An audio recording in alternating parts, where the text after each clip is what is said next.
Bonjour, aujourd'hui nous rencontrons Régine Petit, professeure de Nia. Régine, bonjour. Bonjour Céline. Alors Régine, expliquez-nous ce qu'est le Nia. Le Nia, c'est plein de joie et puis aussi beaucoup de sens. En ces temps très perturbés, il est intéressant de retrouver son centre et sa belle personne à l'intérieur qui, elle, est toujours là et qui a besoin d'être épanouie et de plus en plus épanouie dans ce monde et apporter sa lumière. Donc en fait, le Nia, c'est une technique corporelle, c'est une technique qui s'adresse à la fois au corps, aux émotions. C'est un moyen d'exprimer ces émotions qui sont enfouies en nous et ou qui sont à fleur de peau. Également, ça s'adresse au mental et au spirituel par le biais du mouvement, par l'apport de la musique qui sont extraordinaires et qui permettent de se connecter à son soi profond. D'accord. Alors quand vous parlez de mouvement, c'est-à-dire que vous utilisez la danse, mais pas que, il me semble. Oui, c'est ça. C'est-à-dire que c'est une technique qui allie à la fois effectivement de la danse, mais pas seulement. C'est également des arts martiaux et puis de la prise de conscience corporelle, de la conscience corporelle au travers de techniques somatiques que sont le yoga, la technique Feldenkrais et la technique Alexander, donc le travail de Moshe Feldenkrais et la technique Alexander, qui sont des inspirations pour la technique Nia et que nous incorporons dans nos cours. Cette technique Nia a 52 mouvements qui sont purement Nia en fait, qui sont vraiment purement appartenant à la technique Nia et qui sont des gestes qui sont très très simples, que nous pouvons faire dans nos vies quotidiennes, mais que nous soulignons et que nous sublimons, on va dire, dans notre pratique. Nous ne faisons pas du pur aïkido, du pur taekwondo, du pur tai chi, du pur jazz ou du pur Moshe Feldenkrais. Nous nous inspirons de toutes ces techniques et nous lions ces inspirations ensemble. Et ce sont ces inspirations qui ont créé cette technique Nia. Donc ça veut dire, ça signifie que quelqu'un qui n'a jamais fait de danse ou qui n'a jamais fait d'arts martiaux, quel qu'il soit, peut faire du Nia. Exactement, en fait c'est ça, c'est ce qui permet d'avoir une porte d'accès très accessible et qui soit aussi très ludique et simple. D'accord.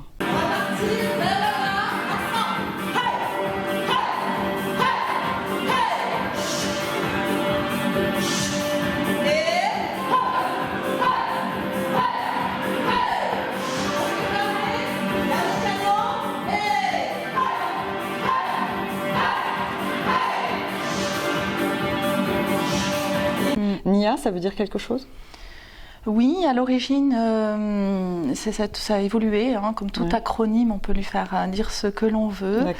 Et la dernière signification en date, c'était Na Wayam. Maintenant, j'existe. Oui, maintenant, je suis. Je suis grâce au mouvement, grâce au souffle, puisqu'on parle aussi d'inspiration et d'expiration. À partir du moment où nous pratiquons corporellement, bien sûr, le souffle s'intensifie et on y porte attention. Choses comme ça qui sont essentielles, du premier au dernier souffle.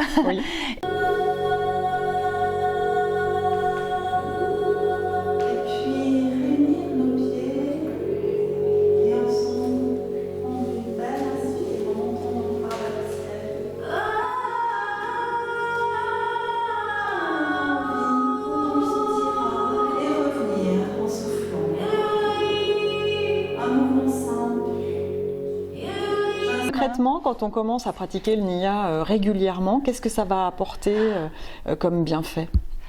Alors, comme bienfait, déjà physique, le fait de se sentir plus en lien avec soi et renforcé, bien assoupli, se sentir mieux. Et le fait de se sentir mieux physiquement déclenche un sentiment d'être bien. Bien sûr. Donc déjà un bien-être qui est ressenti, une façon de pouvoir explorer et exprimer des émotions contenues. C'est très salvateur. Hein. Ça arrive à certaines personnes de, je sais pas moi, de se mettre à crier ou pleurer ou rire? Bah, oui, C'est vrai? oui. De toute façon, c'est l'objet presque de D'accord. l'objet, mais nous le faisons à tous les cours.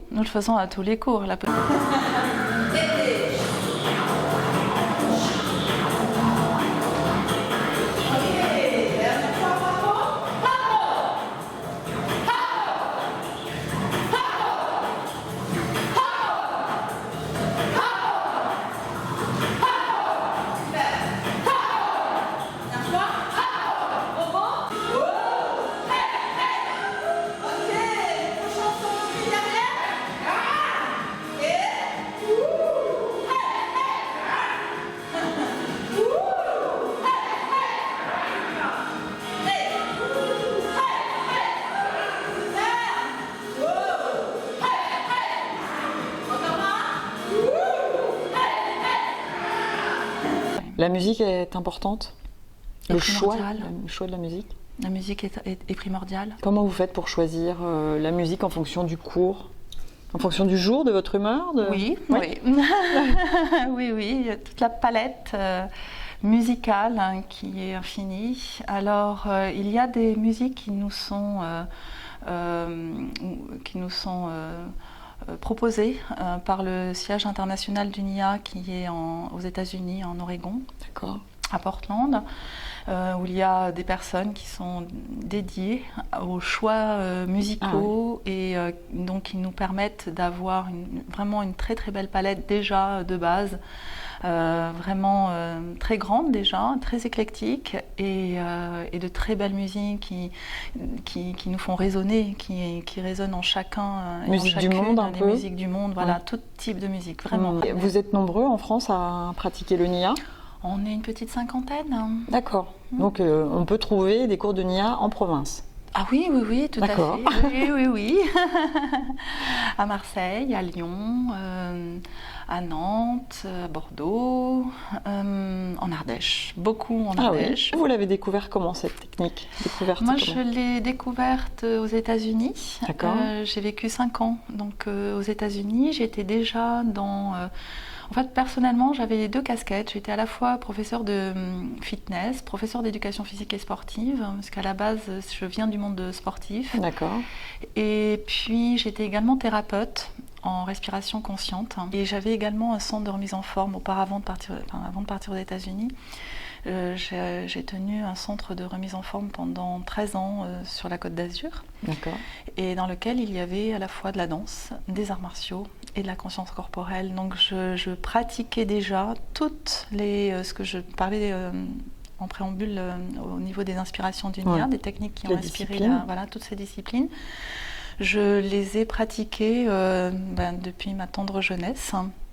Ce qui fait que quand j'ai eu connaissance de cette technique. Ça a dû être une révélation. Tout d'un coup, j'avais des collègues. Parce que mes cours, déjà, j'incluais toutes. Finalement, de votre côté, vous aviez déjà le sens du NIA sans l'avoir découvert. Sans l'avoir découvert, ce qui m'a permis, donc, effectivement, d'être si heureuse de découvrir cette technique et de porter le concept en France à mon retour. Dans la mesure où, quand je suis rentrée en France, je me suis dit je vais continuer à pratiquer le NIA et il s'est avéré qu'il n'y avait pas de NIA en France. Je suis donc retournée me former et je suis revenue avec dans mes valises cette technique que j'ai introduite. Donc vous êtes la première à l'avoir introduite en France? Oui. D'accord. Régine, merci beaucoup pour votre accueil.